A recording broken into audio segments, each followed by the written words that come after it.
Film की शुरुआत में हम एक मीटरॉइड को आसमान से सीधे पहाड़ों के बीच मौजूद घने जंगलों में गिरते हुए देखते हैं। इसके तुरंत बाद सीन काट होकर एक हिरण को दिखाया जाता है जिसका एक सींग बुरी तरह घायल हो चुका था। वो हिरण अभी भी शौक में था, आखिर उसके साथ हुआ क्या कि तभी अचानक पीछे से उसकी तरफ एक लंबा सा टेंटिकल्स बढ़ने लगता है और हैरानी की बात यह थी कि उस टेंटिकल्स के ऊपर भी कई छोटे छोटे टेंटिकल्स मौजूद थे। कुछ ही सेकंड्स में वो रहस्यमय टेंटिकल्स उस हिरण पर हमला कर देता है और उसे बेरहमी से मार डालता है। और यहीं पर हमें पता चलता है कि जो मेट्रॉइड अभी भी जमीन पे गिरा था उसके साथ कोई खतरनाक चीज इस धरती पे आ चुका। अब सीन काट होता है और हमें रूथ और हैरी नाम का एक कपल उसी पहाड़ी जंगल की तरफ जाता हुआ दिखाई देता है। रास्ते में ये दोनों एक जगह रुककर लंच करते हैं जहाँ वो नोटिस करते हैं कि वहाँ काम करने वाला छोटा सा वेटर लड़का काफी डरा और घबराया हुआ लग रहा था। वो अचानक उनसे पूछता है कि उन्होंने कभी आसमान से मेट्रॉइड गिरते हुए देखा है, लेकिन उसकी बात सुनकर रूथ और हैरी हल्का सा हंस देते हैं क्योंकि उन्हें उसकी बात बिल्कुल यकीन लायक नहीं लगता। आखिर भला रोज रोज आसमान से मेट्रॉइड थोड़ी ना गिरते हैं।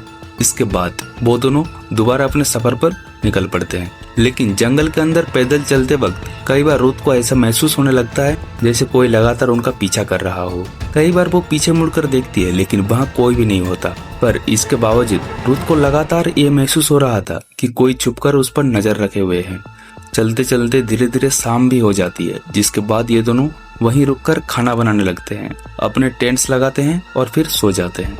लेकिन आधी रात में अचानक किसी अजीब सी आवाज की वजह से रूथ की आंख खुल जाती है। वो तुरंत टेंट से बाहर निकलकर देखती है और जंगल के किनारे एक हिरण खड़ा हुआ उसे घूर रहा था। उस हिरण का एक सींग टूटा हुआ था। ये वही हिरण था जिसे मूवी के शुरुआत में दिखाया गया था। वो हिरण इतने अजीब और डरावने तरीके से रूथ को देख रहा था कि रूथ खुद भी उसे देखकर डर जाती है। और तभी अचानक कोई पीछे से आके उसके कंधे पे हाथ रख देता है। रूथ डर के मारे बुरी तरह घबरा जाती है, लेकिन अगले ही पल उसे पता चलता है कि वो हैरी था। हैरी को देखकर रूथ थोड़ा रिलैक्स फील करती है, लेकिन जब वो दोबारा जंगल की तरफ देखकर उसे उस हिरण के बारे में बताने की कोशिश करती है तब तक वो हिरण वहाँ से जा चुका था, या फिर ये कहना ज्यादा सही होगा कि वो अचानक गायब हो चुका था। घबराई हुई रूथ हैरी को सब कुछ समझाने की कोशिश करती है। वो उसे बताती है कि पहले किसी अजीब से शोर की वजह से उसकी नींद खुली और फिर जंगल के अंदर एक टूटे सींग वाला हिरण खड़े होकर उसे घूर रहा था, लेकिन अब वो अचानक से गायब हो गया। लेकिन हैरी को किसी भी बात पर जरा सा भी यकीन नहीं होता। वो रूथ को शांत करते हुए दोबारा टेंट के अंदर ले जाता है और इसी तरह धीरे धीरे सुबह भी हो जाती है। एक दिन ये दोनों एक बार फिर अपना सफर कंटिन्यू करते हैं, लेकिन इस बार हैरी रूथ को जंगल के अंदर मौजूद एक स्पेशल जगह पे ले जाता है। समुद्र के किनारे बनी ये जगह देखने में बेहद खूबसूरत और यहीं पर हैरी अचानक रूथ को प्रपोज कर देता है। अब नॉर्मली किसी को भी इस मोमेंट पे खुश होना चाहिए था, लेकिन रूथ के साथ उल्टा होने लगता है। उसे अचानक पैनिक अटैक आ जाता है। वो खुद पर कंट्रोल नहीं रख पाती, उसकी सांसें तेज हो जाती है और उसे ऐसा लगता है जैसे उसके आसपास की पूरी दुनिया घूम रही हो। हैरी तुरंत उसे संभालता है और रूथ जल्दी से पिल्स खाकर खुद को नॉर्मल करने की कोशिश करती है। लेकिन इस इंसिडेंट के बाद इन दोनों के बीच की सिचुएशन काफी ऑकवर्ड हो जाती है, जिसके बाद ये दोनों वापस जंगल में आके कैंप लगा लेते हैं। हैरी डिसाइड करता है कि वो लोग अगली सुबह यहाँ से निकल जाएंगे। काफी देर तक दोनों के बीच खामोशी छाई रहती है, लेकिन फिर अचानक रूथ बोल पड़ती है, तुमने ऐसा क्यों किया हैरी?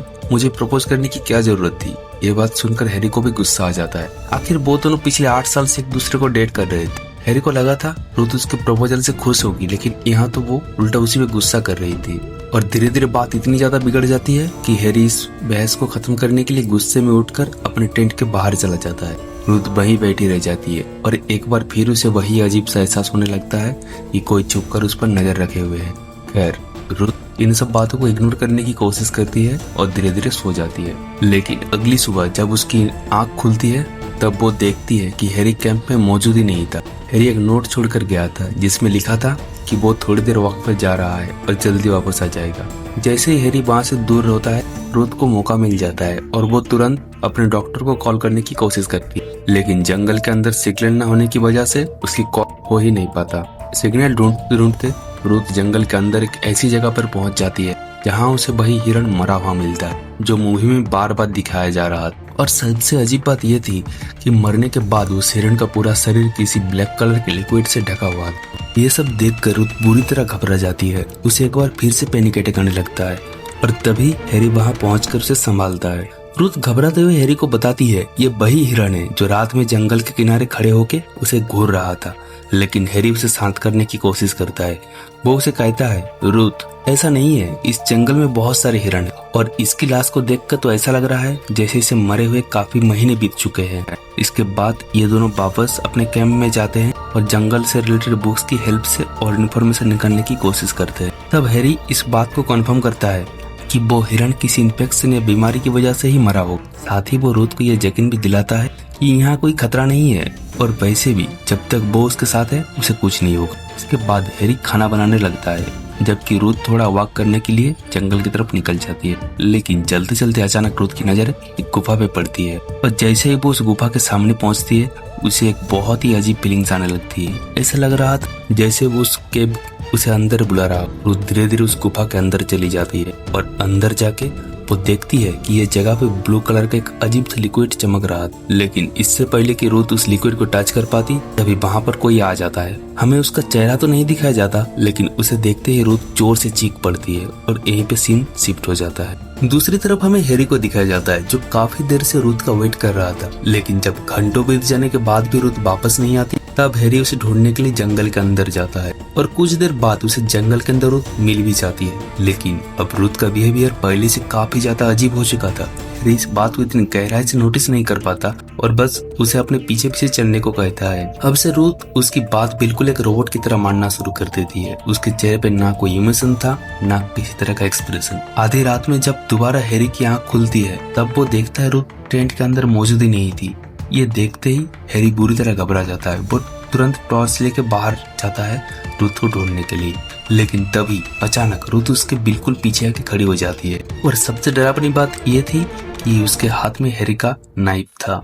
नाइफ को देखते ही हैरी एक सेकंड के लिए बिल्कुल डर जाता है। रूथ से पूछता है, तुम ये चाकू लेकर क्या कर रही हो? जिस पर रूथ शांत आवाज में जवाब देती है कि उसे जंगल के अंदर से जानवरों की आवाज सुनाई दे रही थी। उसे लगा कि कोई जानवर उन पर अटैक करने वाला है, इसलिए वो नाइफ लेकर बाहर आ गई। हैरी आसपास देखता है लेकिन वहाँ कोई भी जानवर मौजूद ही नहीं था, इसलिए वो रूथ के हाथ से अपना नाइफ वापस लेता है और उसे दोबारा कैंप के अंदर ले जाता है। इसके बाद हैरी सो जाता है। लेकिन कैंप के अंदर हम देखते हैं कि रूथ ने पूरी रात एक बार भी अपनी आंखें बंद नहीं की थी। धीरे धीरे सुबह हो जाती है। हैरी दोबारा रूथ के लिए ब्रेकफास्ट बनाने लगता है, जबकि रूथ चुपचाप एक चेयर पे जाकर बैठ जाती है। हैरी बार बार उससे बात करने की कोशिश करता है लेकिन रूथ बिल्कुल खामोश थी। आखिरकार हैरी भी चुप हो जाता है। लेकिन काफी देर बाद रूथ धीरे धीरे कहती है, आई एम सॉरी, मैंने तुम्हारे साथ जो किया मुझे ऐसा नहीं करना चाहिए था। मुझे तुम्हारा प्रपोजल एक्सेप्ट कर लेना चाहिए था।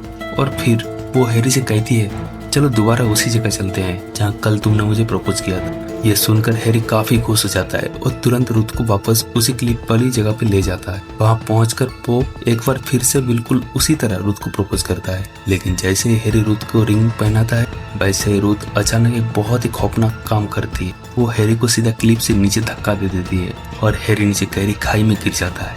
लेकिन हैरी पानी में नहीं गिरता बल्कि पानी के अंदर मौजूद एक बड़े से पत्थर पर जाके गिरता है। वो इतनी बुरी तरह गिरा था कि पहली नजर में किसी को भी यही लगता कि हैरी की मौत हो चुकी है। रूथ बिना पीछे देखे वहां से भागना शुरू कर देती है, लेकिन भागते भागते अचानक उसका बैलेंस बिगड़ता है और वो नीचे गिर जाती है। जंगल में एक और भी कपल कैंपिंग करने के लिए आया हुआ था। वो दोनों रूथ को इस हालत में देख लेते हैं। तुरंत उसके पास आके पूछते, तुम्हारे साथ क्या हुआ और तुम इतनी बुरी तरह भाग क्यों रही? लेकिन रूथ घबराई हुई आवाज में सिर्फ इतना कहती है कि उसे कुछ भी याद नहीं है। अब उस कपल को लगता है रूथ शायद बड़ी मुसीबत में फंसी हुई है। वो पुलिस को इन्फॉर्म करने की डिसाइड करती है, लेकिन जंगल के अंदर सिगरेट मौजूद ही नहीं था, इसलिए वो फिलहाल रूथ को अपने साथ लेते हैं और ये डिसाइड करते हैं कि अगले सुबह होते ही वो लोग सीधा सिटी के लिए निकल जाएंगे। काफी बार वो दोनों रूथ से पूछने की कोशिश करते हैं कि आखिर उसके साथ हुआ क्या है, वो इतना चुप क्यों है और किसी से बात क्यों नहीं कर रहा। लेकिन रूथ हर बार बिल्कुल खामोश रहती है और फिर अचानक से रूथ अपना चाकू निकाल लेती है। ये देखते ही वो दोनों कपल पूरी तरह डर जाते। उन्हें लगता है कि शायद रूथ उन पर अटैक करने वाली है, लेकिन तभी रूथ सामने की तरफ इशारा करती है और जब वो सामने देखते हैं तब सामने हैरी खड़ा था। अब सबसे शॉकिंग बात ये थी, हैरी बिल्कुल नॉर्मल तरीके से उनकी तरफ चलता हुआ आ रहा था, जैसे उसके साथ कुछ हुआ ही ना हो। मरना तो दूर की बात थी, हैरी के शरीर पे एक छोटी सी खरोच तक नहीं थी। जैसे ही वो कपल हैरी को देखते हैं रूथ डर के मारे वहाँ से भागना शुरू कर देती है और जो आदमी अब तक रूथ की हेल्प कर रहा था वो हैरी को रोकने के लिए उसके पास जाता है। लेकिन तभी हैरी अपनी उंगलियों में ब्लेड जैसे एक तेज चाकू निकलता है और एक ही बार में उस आदमी को बुरी तरह काट देता है। यह सब देखकर उस आदमी की वाइफ भी बुरी तरह डर जाती है और जान बचाने के लिए रूथ के पीछे भागने लगती है। अब हैरी उस औरत को भी मारने वाला था। रुथ जानती थी कि अगर वो चाहे तो बाहर निकलकर उसकी जान बचा सकती है और इसी वजह से वो हिम्मत करके उस औरत को बचाने के लिए बाहर आ भी जाती। लेकिन हैरी उसकी एक भी बात नहीं सुनता। वो अपने हाथ में निकाले हुए ब्लेड से पहले उस औरत के मुंह को बुरी तरह चीर देता है और फिर उसे मार डालता है। इसके तुरंत बाद हैरी वही ब्लेड रुथ की तरफ पॉइंट करता है और उससे पूछता है, तुम्हें मेरी सच्चाई का पता कैसे चला? और यहीं पर मूवी का सबसे बड़ा ट्विस्ट रिवील होता है। इस वक्त रुथ के सामने जो हैरी खड़ा था वो असल में इंसान था ही नहीं, वो एक एलियन बन चुका था। लेकिन सवाल ये था ये सब हुआ कैसे? वो बताती है जब वो वॉक करते हुए उस गुफे के अंदर गई थी तब उसने वहाँ पे एक ब्लू कलर का अजीब लिक्विड देखा था। लेकिन उसी केव के अंदर अचानक उसकी नजर असली हैरी की डेड बॉडी पर पड़ी और उसका हाल बिल्कुल वही था जो एक दिन पहले उस हिरण का था। उसी वक्त रुथ समझ गई कि उसके सामने जो हैरी मौजूद है वो असली हैरी नहीं बल्कि कोई और एंटिटी है जो पहले हिरण का रूप लेकर उस पर नजर रखे हुए थे और फिर हैरी को मारकर उसका रूप ले चुकी थी। असल में ये एलियन किसी भी इंसान या जानवर का रूप ले सकता है और सिर्फ रूप ही नहीं बल्कि उसकी मेमोरीज और फीलिंग्स को भी बिल्कुल कॉपी कर लेता है। इतना सब बताने के बाद रुथ देखती है वो एलियन कुछ देर के लिए गहरी सोच में चला गया है और इसी मौके का फायदा उठाकर रुथ वहां से भाग जाती है। रुथ को बिल्कुल समझ नहीं आ रहा था कि अब वो क्या करे। डर और टेंशन की वजह से उसे दोबारा पैनिक अटैक्स आने लगते हैं और खुद को कंट्रोल करने के लिए वो अपनी पिल्स लेना शुरू कर देती। इसी बीच रुथ उन सारी चीजों को याद करने लगती है जो उसने एलियन हैरी की सच्चाई जानने के बाद फील की थी।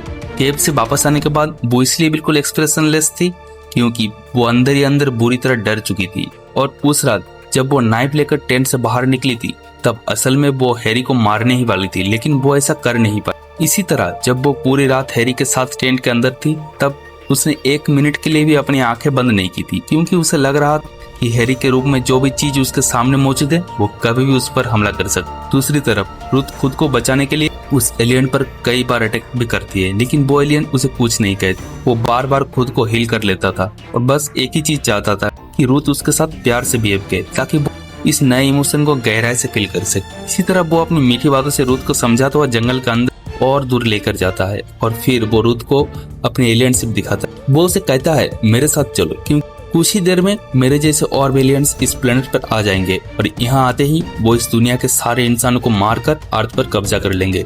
लेकिन मैं नहीं चाहता कि तुम मरो, इसलिए तुम मेरे साथ मेरे प्लेनेट पे चलोगी। लेकिन रुथ अब उस एलियन की बातों से बुरी तरह तंग आ चुकी थी। वो उसकी बातों पर बिल्कुल ध्यान नहीं दे रही। तभी रुथ का दिमाग में एक डेंजरस प्लान आता है। रुथ किसी तरह वहाँ से भाग निकलती है और सीधा जंगल की तरफ दौड़ जाती है। अब रुथ को लग रहा था कि वो शायद फाइनली उससे बच चुकी। इसी तरह जंगल में काफी दूर आने के बाद वो अपने कैंप के पास बैठकर गहरी सांसें लेने लगती है। वहाँ वो थोड़ा सा खाना खाती है और पैनिक अटैक्स को कंट्रोल करने के लिए एक पिल भी ले लेती है। वो एलियन किसी भी हाल में रुथ को पाना चाहता था, लेकिन उसे ये समझ नहीं आ रहा था कि किसी इंसान को मार उसका प्यार जीता नहीं जा सकता। वो सोचता है कि क्यों ना हैरी की बॉडी को छोड़ सीधा रुथ के रूप ले ले। इसलिए वो रुथ को पकड़कर बांध देता है और फिर वो रुथ को मारने के साथ साथ उसका रूप, उसकी मेमोरीज, उसकी इमोशन एब्जॉर्ब करने की कोशिश करता है।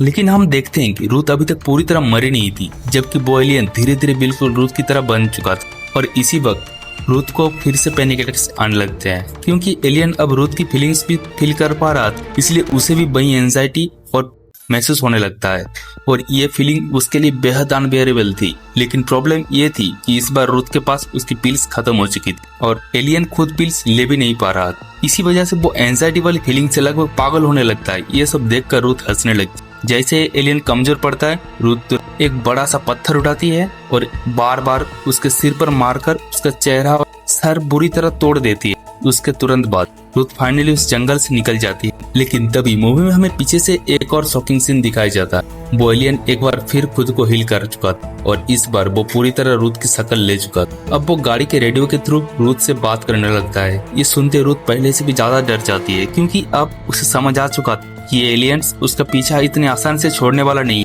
मूवी के पोस्ट क्रेडिट सीन में हमें दिखाया जाता है उसी पहाड़ी जंगल के अंदर एक नहीं बल्कि बहुत सारे एलियन शिप्स क्रैश कर रही थी और इसी डरावनी एंडिंग के साथ ये मूवी यहीं पर खत्म हो जाता है।